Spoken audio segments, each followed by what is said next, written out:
தயாநிதி மாறனுக்கு ஹிந்தி எழுத படிக்க தெரியும், அதனால்தான் மத்திய அமைச்சராக்கினேன் என திமுக முன்னாள் தலைவர் கருணாநிதி சொல்லியிருப்பார் எனவும், அமைச்சர்கள் எம்எல்ஏக்களின் பிள்ளைகள் ஹிந்தி படிக்கலாம், ஏழை பட்டியலின மக்கள் ஹிந்தி படிக்க கூடாதா என கேள்வி கேட்ட வீடியோ தற்போது காட்டுத்தீயாக பரவி வருகிறது.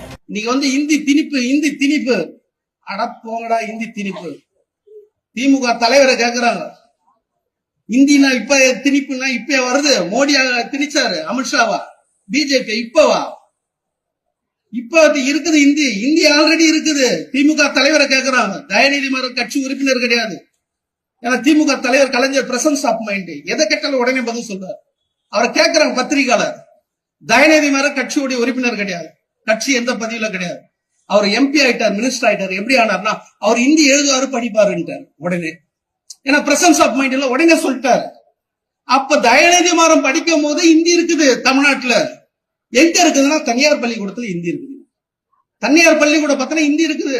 இன்னைக்கு இந்தி எதிர்ப்பு, இந்தி திருப்பி போராட்டம் பண்ற எல்லா தலைவருடைய குழந்தைங்க, பேரன், பேத்தி, மகள் எங்க படிக்கிறாங்கன்னா தனியார் பள்ளிக்கூடத்துல. அந்த அப்ளிகேஷன்ல கேட்கறாங்க செகண்ட் லாங்குவேஜ் என்னன்ற, இந்தியா, சமஸ்கிருதமா, பிரெஞ்சுன்றா, எல்லாம் இந்தியன் டிக் பண்ணிட்டு வராங்க.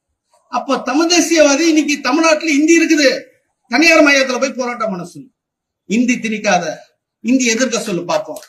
பண்ண முடியாது. ஏன்னா தனியார் மைய பள்ளிக்கூடவே எல்லாம் அவங்களுக்கு தான். திமுக அரசு, அண்ணா திமுக அரசு தான். நீ பள்ளிக்கூடம், இந்த எஜுகேஷன் இன்ஸ்டியூட் அவங்க தான் வச்சுன்னு